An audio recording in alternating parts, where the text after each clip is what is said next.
bem-vindos ao podcast do Instituto Ludwig Fomes Brasil. Meu nome é Bruno Garchagen. Hoje eu converso com Diogo Costa, diretor do Instituto de Inovação e Governança.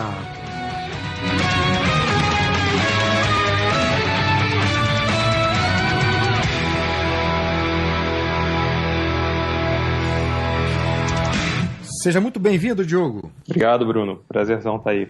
Prazer é todo meu, Diogo.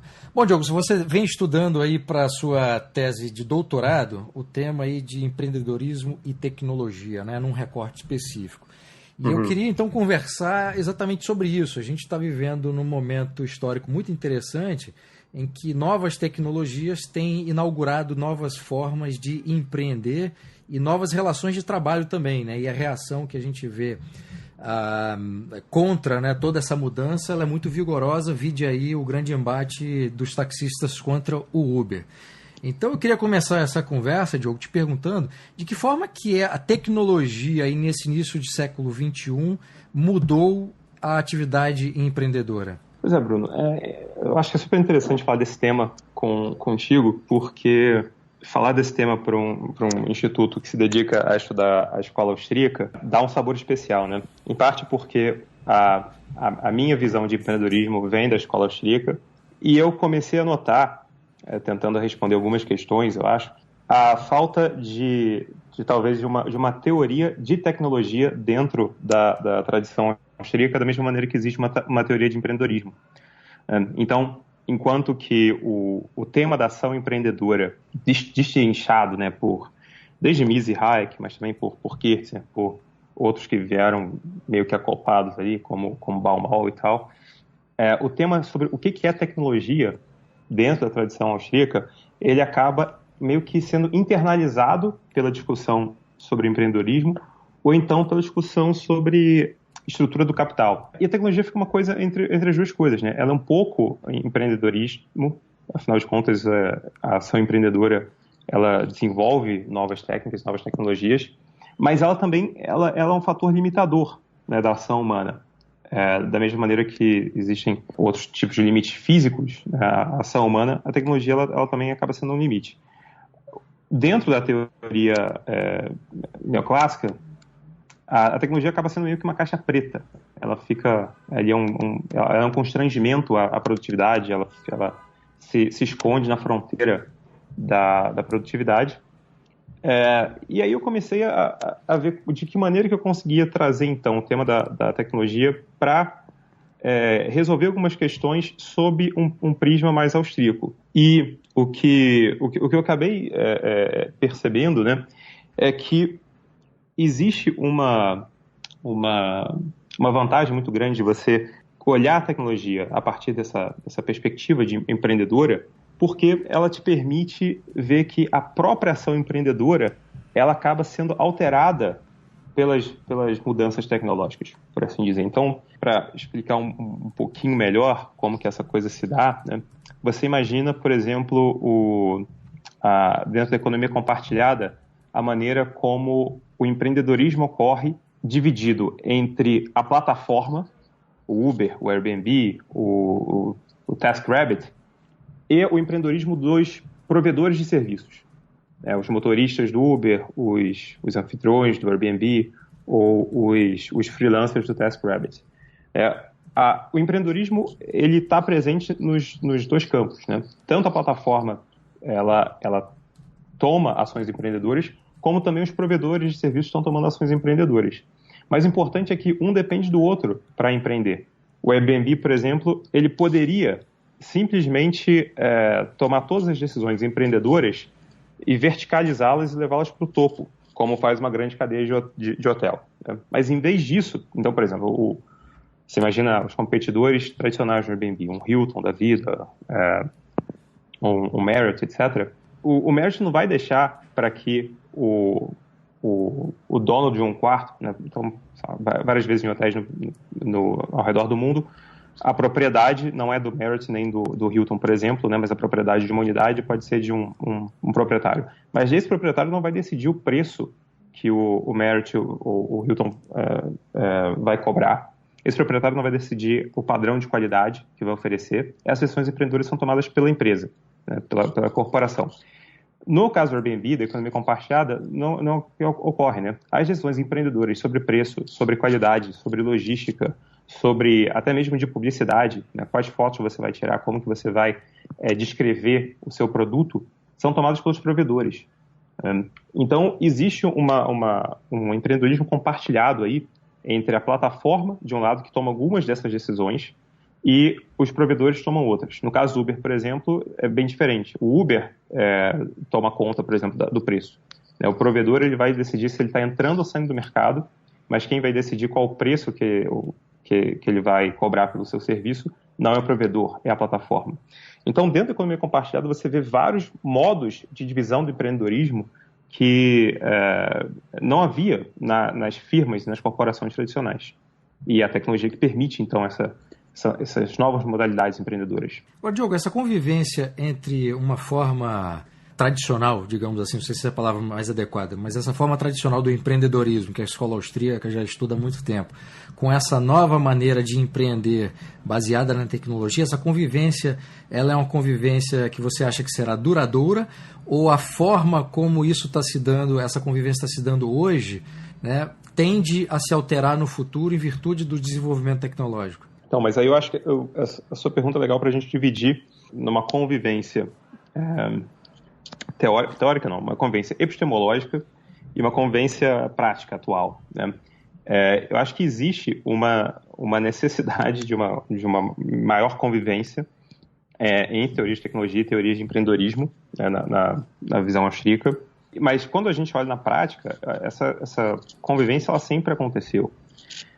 Então, esse tema esse conceito, né, que eu estou lançando de divisão do empreendedorismo, ele avança em conceitos anteriores, né? Então, Adam Smith famosamente dividiu o trabalho, né, viu como que uma corporação, uma firma, ela consegue dividir uma tarefa muito complicada em várias tarefas mais simples, e isso aumenta a produtividade de toda a mão de obra envolvida. A fábrica de alfinete lá do Adam Smith dizia isso, né? Em vez de uma pessoa só conseguiria produzir, sei lá, uma dúzia de alfinetes num dia, talvez nem isso, mas quando você divide essa produção para que uma pessoa esteja focada apenas em colocar, sei lá, a cabecinha do alfinete, outra pessoa esteja focada para alongar o corpo do alfinete, você consegue, em vez de produzir 12, você produz 12 mil, não lembro os números, né, mas você consegue aumentar em várias ordens de magnitude a produtividade de cada trabalhador. Depois, Hayek faz a divisão do conhecimento. Ele vê que não é apenas essa especialização da mão de obra, mas é uma especialização da sociedade como um todo, que se divide tanto, essa divisão do conhecimento se dá tanto do lado dos consumidores, da demanda, mas também do lado da oferta. E o que eu quero introduzir é uma divisão da ação empreendedora, né? Que, por exemplo, com Kirchner, por exemplo, a gente vê, não necessariamente você precisa usar Kirchner, né? Mas você pode acreditar que Kirchner está certo em algum sentido em dizer que o empreendedorismo ele é um ato, inicialmente um ato perceptivo, certo? Você percebe uma ação empreendedora, você percebe que existe um erro entre meios e fins econômicos na sociedade, que é possível você corrigir esse erro e isso te produz um lucro, né? E essa própria alerta, por exemplo, na cabeça do Kirchner, parece, né, que ele ocupa inteiramente a mente do empreendedor, mas é possível que a gente divida esse alerta. Então, para voltar ao exemplo do Airbnb, quando o Airbnb ele divide a sua responsabilidade empreendedora com os provedores, ele está criando um alerta na cabeça de várias pessoas que antes elas não imaginavam, por exemplo, que o seu quarto era um ativo em vez de apenas um passivo. Então você começa a fazer com que as pessoas estejam alertas às oportunidades de empreender, que antes elas não estavam.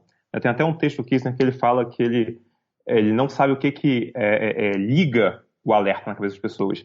A gente está vendo um exemplo claro. Acho que o TaskRabbit, o Airbnb, etc., eles têm ligado como se fosse esse switch, né, esse interruptor na cabeça das pessoas para que as pessoas percebam oportunidades que elas não percebiam. E isso não dá para o Airbnb monopolizar, digamos assim, esse alerta dentro do seu próprio modelo de negócio. Ele precisa dividir esse alerta com várias outras pessoas. E se você pensa, bom, isso é duradouro, isso já era duradouro no passado, porque existem outras maneiras de você dividir esse tipo de alerta, por exemplo, no passado. Então, num dos meus working papers, eu falo como que, por exemplo, nas finanças islâmicas, a instituição da Mudarabah, que é vista como, para muitas pessoas, ela acaba sendo percebida como uma maneira de você fazer um banco sem cobrar juros, né? Então, na Mudarabah, em vez de você ter o investidor que ganha juros e o empreendedor que ganha lucro, tanto o investidor quanto o empreendedor ganham lucros. O investidor apenas ele vai receber parte dos lucros ou talvez vai arcar com parte das perdas do empreendedor. Já existe aí uma divisão, isso a gente está falando de uma instituição de alguns séculos, né? Então já existe aí uma divisão de empreendedorismo que eu acho bacana falar da Mudarabah porque a comparação o contraste fica claro quando a gente compara com o banco ocidental tradicional, mas já existe uma divisão de empreendedorismo, divisão de responsabilidade e também uma divisão de percepção de oportunidade de ganho. Quando depois a gente olha para o sistema de franquias, por exemplo, também, que é desenvolvido no Ocidente, também a gente começa a ver uma certa divisão de responsabilidades empreendedoras. O venture capitalism, né, o capitalismo tecnológico que nós vemos hoje, também é um capitalismo que é mais próximo da Mudarabah, por exemplo, islâmica, que é do Banco Ocidental, porque existe dentro dele também uma divisão da ação empreendedora. E o curioso é que a maneira como, no venture capitalism, por exemplo, uma pessoa, um novo empreendedor e o capitalista em si, né, a maneira como eles percebem o risco é bastante diferente, né, porque o capitalista ele entende que o risco dele está em todo um setor. Eu quero investir, digamos, na internet, mas eu não sei exatamente qual que vai ser a ideia que vai dar certo na internet. Eu quero investir, por exemplo, em e-commerce, comércio eletrônico, mas não sei qual que vai dar certo. Então, você procura vários empreendedores, a perda, o downside para cada empreendedor acaba sendo baixo. Porque o empreendedor, ele não, nessa situação hipotética que acaba sendo talvez a situação típica do venture capitalism, o empreendedor ele não tem muito a perder. Quem tem muito a perder é o venture capitalist. Mas então você tem uma divisão de risco também que permite que o venture capitalist, porque ele está diversificando seu investimento, né, ele está apostando no setor, mas ele está diversificando qual business model, qual modelo de negócio que vai dar certo nesse setor, enquanto que o empreendedor está investindo, né, todo o seu ativo aí num modelo de negócio específico. Então, compartilhar risco, compartilhar percepção de empreendedorismo são coisas que, como você falou, esse casamento vai durar porque já vem de séculos, né? O que a gente vê é que ele vai tomando novas formas. Eu acho que o casamento que precisa acontecer é o casamento o casamento teórico. Eu acho que entre teorias focadas em tecnologia e teorias focadas no empreendedorismo. Agora, Diogo, historicamente, a participação, o que a gente vê hoje nesse novo modelo, né, de empreendedorismo que tem a tecnologia como instrumento fundamental, é a participação dos próprios consumidores nesse modelo de negócio, né? O consumidor pode até não ser um agente ativo ali um agente ativo não seria o melhor termo, mas um agente da operação. Ele não é o empreendedor ali, mas ele acaba fazendo parte da engrenagem, né? Seja Sim. indicando, qualificando nos próprios aplicativos e tal. Isso é um elemento novo em termos de negócio ou em outros períodos históricos a participação do consumidor cliente também se fazia presente? Eu acho que hoje o que é realmente novo é como que você tem modelos de negócio que tem um crescimento absurdamente rápido e tem vários ganhos de economia de escala, mas movidos pelos efeitos de rede da demanda em vez de ser só pela oferta. Então, para fazer uma comparação, que é algo que faço no meu review paper que foi publicado no Economic Affairs, se você compara a maior empresa de 2016 no setor de transporte com a maior empresa de 1916 no setor de transporte, você vai ver como que elas são diferentes e como que a participação do consumidor ela afeta essa diferença, né? A Union Pacific Railroad era a maior companhia de transporte e as pessoas talvez imaginassem que nada poderia ser maior na sua dimensão material. Porque era o quê? A Union Pacific Railroad era uma companhia ferroviária, era o triunfo, digamos assim, de um capitalismo bastante material. Era também uma rede, era uma companhia que tinha que se preocupar na propriedade que ela tinha locomotivas e vagões e galpões, etc. Mas ela era desenhada para ganhar uma economia de escala a partir do lado da oferta. Então, conforme eu estou expandindo a minha rede de estações e de linhas, etc., né, eu estou adicionando mais valor para a rede como um todo. Né? Ou seja, cada nova estação que eu estou criando, assim como se fosse um metrô, por exemplo, né, eu estou adicionando mais valor para todo mundo. Porque agora o sujeito de Nova York, quando a Union Pacific Railroad faz uma nova linha que chega até Portland. Então o sujeito de Nova York agora tem um destino a mais. Então tem maior valor para ele a rede do que tinha no passado. Mas o interessante é que agora o valor não vem apenas do lado da oferta, ele vem do lado da demanda também. Então a maior companhia de transporte, dependendo se você quiser chamar de companhia de transporte, em 2016 é o Uber. O Uber nos Estados Unidos passou em valor de mercado a Delta, a American Airlines, todas as companhias de aviação americanas. E o Uber, ele também é uma rede, né? Mas ele não é uma rede material, ele é uma rede digital. Em vez de ser construído com aço, né, ele é construído com código. O grande valor do Uber não são os seus ativos materiais. Né? O Uber é como a gente fala, ele é asset light. Ele não possui os carros são dos motoristas. O Uber, ele simplesmente fornece o conhecimento. E como é que isso muda a participação do consumidor? É porque agora a gente tem uma economia de escala do lado da demanda. Quanto mais consumidores estão utilizando a rede do Uber, mais inteligente o Uber fica. E quanto mais inteligente o Uber fica, melhor fica o serviço que ele pode oferecer para a rede como um todo. Então, uma das grandes vantagens do Uber e que permite que o Uber que se espalhe pela face da Terra é porque ele vai ganhando uma inteligência. E sai em Nova York, por exemplo, ele pode utilizar agora essa mesma inteligência para rapidamente, sem precisar transportar basicamente nada, né? Só precisa existir uma conexão de internet em outro lugar.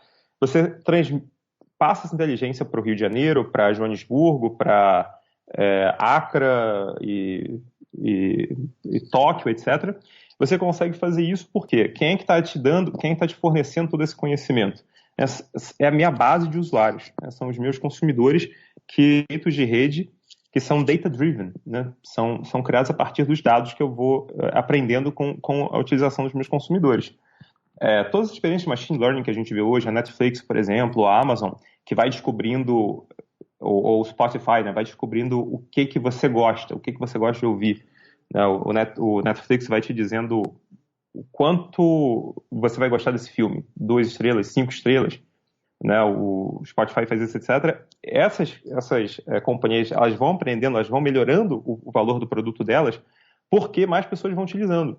É por isso que elas também querem que você utilize tanto, né? O Spotify, o Netflix fica interrompendo ou se intrometendo ali na experiência, pedindo para a pessoa dar ratings, né? A Amazon também faz isso o tempo todo, né? Por favor, dê esse rating. Por quê? Porque você está dando informação para que a plataforma seja mais valiosa para todos os seus usuários.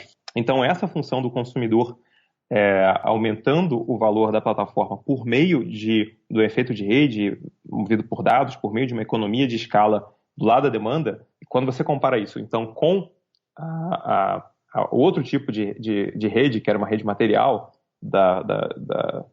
das ferrovias americanas, você vê como é que mudou o papel do consumidor. Agora, Diogo, nessa relação aí antiga entre capital e trabalho, essa nova tecnologia também muda a forma como se dá a relação entre os dois, né? Aquele que é o dono do negócio, por exemplo, o dono do Uber, e aquele que a gente acha que nem seria o termo adequado falar em trabalhador, mas talvez um operador, né?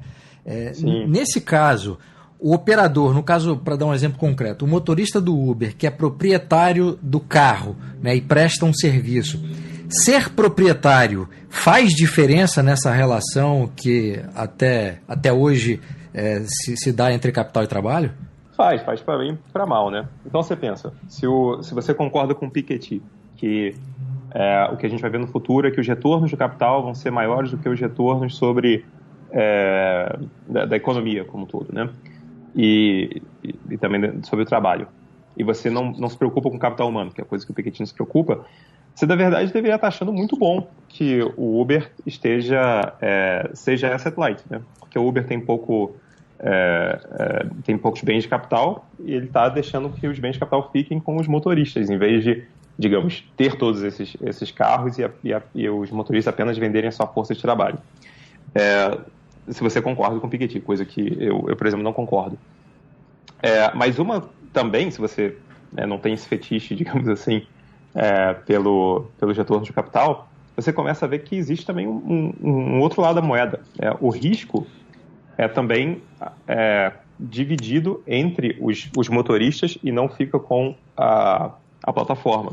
Então, se, por exemplo, eu sou motorista do Uber e eu acho que vai existir uma grande demanda num lugar tal, no bairro que eu moro, numa outra cidade, e eu vou invisto e eu compro um carro, eu financio um carro, etc. Coisa que agora o Uber até ajuda a fazer, mas na verdade estava errado, né? Não havia talvez toda essa demanda, ou talvez a hora que eu queria trabalhar, que era de noite, né? Achando que a demanda ia ser maior, na verdade não existe.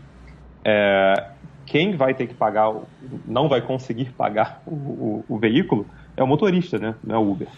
Então existe também uma relação bastante distinta da relação do trabalho com o empreendimento, né? Porque só acho que aprendi lá nem sei se foi com o Rothbard ou o Mises, etc., mas você vai lá no comecinho, né, de tentar entender a economia, e essa divisão era bastante clara. Aliás, acho que com Baumgartner, né, que ele começava a notar isso. Ele fala, não, peraí, a diferença é que o trabalhador, se um projeto empreendedor é frustrado, o trabalhador ele conseguiu o seu salário durante todo aquele período, né? Então, se eu estou montando aí uma nova empresa, etc., eu contrato as pessoas lá por 2 anos até que finalmente eu vá ter o meu lucro, as pessoas receberam salário por 2 anos. Né? E eu, na verdade, o capitalista que me frustrei no final e que vou ter que aguentar a perda. Eu não vou chegar para o trabalhador e falar, bom, agora você devolve aquele salário que eu te paguei. Né? Com o Uber, isso é diferente. O Uber não tem ele não está adiantando os pagamentos, né, na expectativa de ter um retorno lá no futuro para os seus motoristas. Né? Então existe uma relação diferente. Agora, vale muito a pena a gente notar que diferentes plataformas, porque elas têm uma diferente divisão de empreendedorismo, vão ter também uma diferente participação no trabalho. Então, quando a gente quebra por diferentes categorias da ação empreendedora, você vê que o motorista do Uber ele não tem tantas decisões empresariais assim. Né? Ele, como você falou, ele é o capitalista, ele é o dono do carro, ele decide quando que ele vai entrar e sair, quando ele vai começar e parar de oferecer o seu serviço, mas ele tem muito pouca decisão sobre qual passageiro que ele vai ou não aceitar. Compara-se com um anfitrião do Airbnb, que pode simplesmente declinar certos tipos de pessoas, né, ou pessoas que têm talvez um score muito baixo. Ele não vai determinar o seu preço, da mesma forma que o anfitrião do Airbnb. Então, o anfitrião do Airbnb, nesse caso, ele tem maior participação empreendedora. O empreendedorismo ele favorece mais como empreendedor do que o Uber. Se você for ainda, além do Airbnb, se você for para o Etsy, né, que é uma plataforma de comércio eletrônico, normalmente de artigos mais artesanais e vendedores independentes, aí as decisões empreendedoras cabem muito, muito mais ao provedor. Ele vai decidir muito mais coisa, né? Se ele vai te mandar os tipos de pagamento que ele vai aceitar, se ele vai te mandar um produto por correio, por container, o que quer que seja. Então, essa relação, por exemplo, entre o Etsy e o vendedor aloca muito mais decisões empreendedoras no provedor, no vendedor, do que no Etsy. Então, e isso complica porque tem consequências práticas da política, né, de policy. Como é que você vai categorizar essas pessoas? O vendedor do Etsy, ele é um trabalhador da plataforma? Parece que não. O anfitrião do Airbnb, difícil, né? O motorista do Uber, aí a coisa vai ficando meio cinzenta. Algumas pessoas vão dizer que sim, as pessoas vão dizer que não. Certamente ele não é um trabalhador do mesmo estilo que era o trabalhador da ferrovia, né? Ou como era um motorista do táxi que não era dono do táxi, apenas trabalhava para o sujeito que tinha a licença do táxi, né? E então, assim, a gente está vendo que aquela divisão entre quem é trabalhador e quem é empreendedor ou capitalista, ela hoje é muito mais líquida do que era no passado. Hoje, o quanto que eu estou dando de mão de obra, né, e o quanto que eu estou dando de decisões empreendedoras, tem um mix muito maior, muito mais diverso de plataforma para plataforma do que tinha nas empresas do passado. O que certamente a gente vai ver é que esses temas vão levar a reformas institucionais. Eu acho que, a não ser que exista algum tipo de freio muito forte, esse tipo de avanço tecnológico, eu acho que é inevitável que as instituições tenham que mudar para se acomodar a essa maior sutileza econômica que existe hoje. E a gente vai ver também muito mais experimentos, né? Acho que decisões do judiciário e do legislativo de diferentes países vão tentar traçar caminhos diferentes, e a gente vai ver também maior diversidade institucional nesse caso. Mas, por falar em decisão judicial, no dia 13 de fevereiro, a Justiça do Trabalho, em Minas Gerais, reconheceu o vínculo empregatício entre o Uber e os motoristas de Belo Horizonte. Uhum. E, em virtude dessa decisão, o Uber seria obrigado a pagar direitos trabalhistas, né, a esses motoristas. Mas o que eu queria te perguntar, Diogo, é o seguinte: nós temos hoje um modelo, né, que é o modelo que é usado, quer dizer, um modelo que está atrasado em relação a essa tecnologia que tá emergindo, né? Então você tem toda uma economia que trabalha ainda sob antigas bases. E a gente está acompanhando o impacto político que esse novo empreendedorismo tem nesse modelo econômico que existe aí, mas principalmente numa mentalidade que ainda é muito antiga, né? Então eu queria saber que tipo de impacto político que se tem e se há alguma maneira de resolver esse impacto ou de lidar de uma maneira mais adequada com esse impacto sem inviabilizar esse novo empreendedorismo. Pois é, Bruno, é uma pergunta, as pessoas falam uma pergunta de $1 milhão, né? Mas essa daí é uma pergunta que vale alguns países, eu acho, porque saber como que a gente... dá para a gente entender um pouco melhor a primeira parte da pergunta, né? Que é como que a política está sendo modificada por esse tipo de disputa econômica. Como que a gente vai ter uma solução que eu acho que agrada a todos, que seja politicamente viável, né? Economicamente a gente é fácil, né? Tipo, você descobre rapidinho como fazer, mas que politicamente seja viável é mais difícil. Mas algo interessante é que, então, existe dentro da teoria de escolha pública, né, essa ideia de que nós temos grupos de interesse que concentram bastante interesses em certas áreas e tentam concentrar os benefícios e dispersar os custos pelo resto da população. A gente vê isso bastante claramente em algumas das indústrias afetadas pela economia compartilhada. Então, os taxistas, acho que é um caso emblemático disso. E quando um sujeito como Gordon Tullock, que é um dos grandes economistas da escolha pública, ele olha para esse problema, ele fala, olha, a melhor forma da gente evitar esse problema, da gente lidar com esse problema, é a gente não criar o problema no primeiro lugar, porque uma vez que a gente entrou, vai ser muito difícil sair. Por que ele falava isso? Porque ele dizia que, e olha que insight interessante do Tullock, ele usava um conceito chamado Transitional Gains Trap, que significaria armadilha dos ganhos de transição.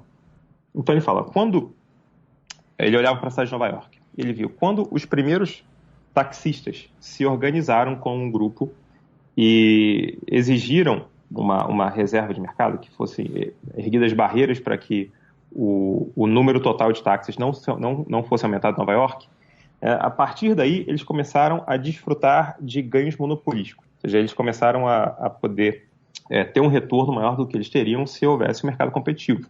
Então, ficou fixado ali em pouco mais de 3 mil táxis em Nova York, e por décadas assim ficou, né? Só que o Tullock falava algo interessante. Ele falava, a segunda geração de taxistas que entra depois que já foi erguida a barreira, essas pessoas elas já têm que pagar uma licença extremamente alta, que em Nova York chegou a ser $1.300.000 há 2 anos atrás, um pouco antes da explosão do Uber. Na verdade, agora mais, em 2013, eu acho que chegou a $1.300.000. Mas, de qualquer maneira, as pessoas estão pagando a licença, elas não estão extraindo o lucro monopolístico, porque elas já estão pagando a entrada. Ou seja, você só faz esse pagamento porque você já tem expectativa de que o o retorno vai ser mais alto que seria se o mercado competitivo, mas você estava já pagando o seu ingresso, né, de entrada. Então, o Tulloch falou, olha que interessante, não existem mais, supostamente, beneficiados pela cartelização dos táxis, né, por essa cota no número de táxis, para quem entra no mercado depois que a barreira foi erguida, porque as pessoas já têm que pagar para entrar. Então, teoricamente, você deveria conseguir acabar com esse tipo de rent seeking, né, com esse tipo de barreira de entrada. Só que aí o que o Tulloch fala? Você não vai conseguir porque no momento em que você desregula e você abre o táxi para competição, você está criando os perdedores. Eu já paguei a entrada, eu paguei $1 milhão para conseguir essa licença, e agora você está querendo dizer que essa licença não vale mais nada? Como é que você faz isso? E o Tulloch fala que talvez a forma economicamente, politicamente viável, economicamente seria, assim, se você tiver o poder, você acaba com a reserva de mercado e pronto. Mas politicamente viável seria se você conseguisse fazer uma transferência. Se a gente entende que os ganhos econômicos, os ganhos sociais de acabar com a regulação são muito maiores do que esse benefício concentrado, pequenininho, sobre os taxistas, por que então você não cria um esquema de recompensa? Né, que você taxa parte desses ganhos, que a gente vai ter com a regulamentação, e recompensa os taxistas que se financiaram lá para conseguir uma licença super cara e agora a licença não vai valer mais nada. E o Tulloch falou, não dá para você fazer isso porque você não consegue saber quem que vai ganhar com a desregulamentação. Se esses modelos de rent-seeking são criados com um pequeno grupo de interesse e os custos dispersos sobre a população, e você está querendo melhorar, ou seja, você está querendo aliviar os custos sobre a população, mas eles são muito dispersos, como é que você vai saber exatamente quem que está ganhando o quanto para você taxar e compensar as pessoas, os perdedores, né, da desregulamentação? Então ele falava, é uma armadilha que a gente não tem a solução, a única solução é não entrar.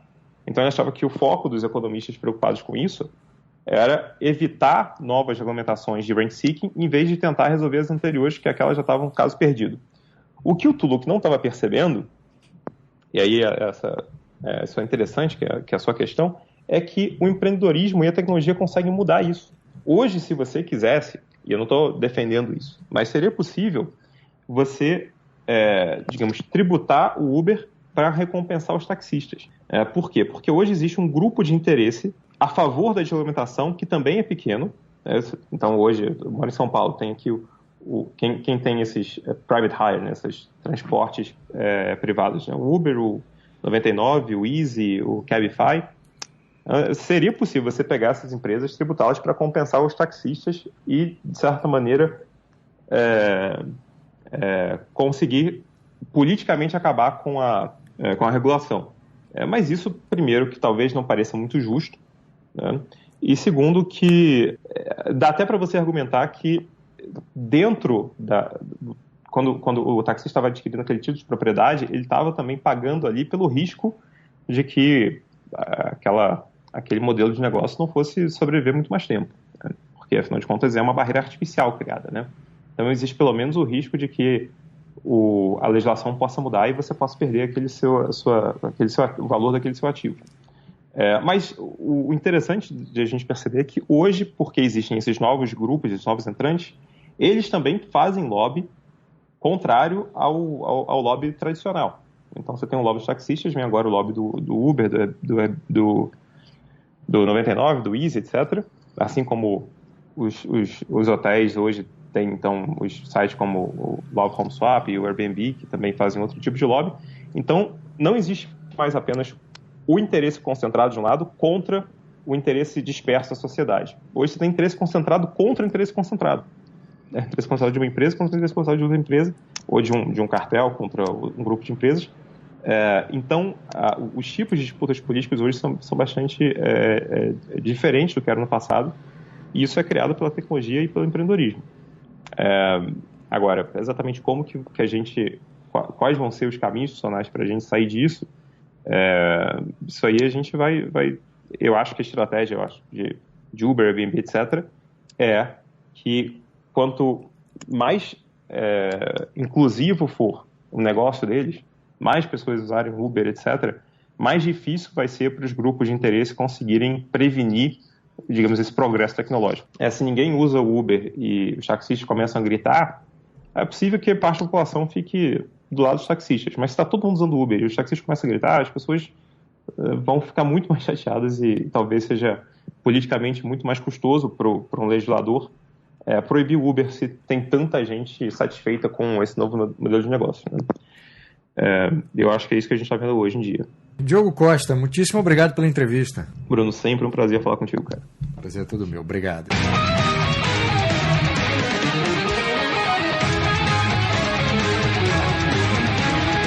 Este foi o podcast do Instituto Ludwig Fomes Brasil. Meu nome é Bruno Garchagen.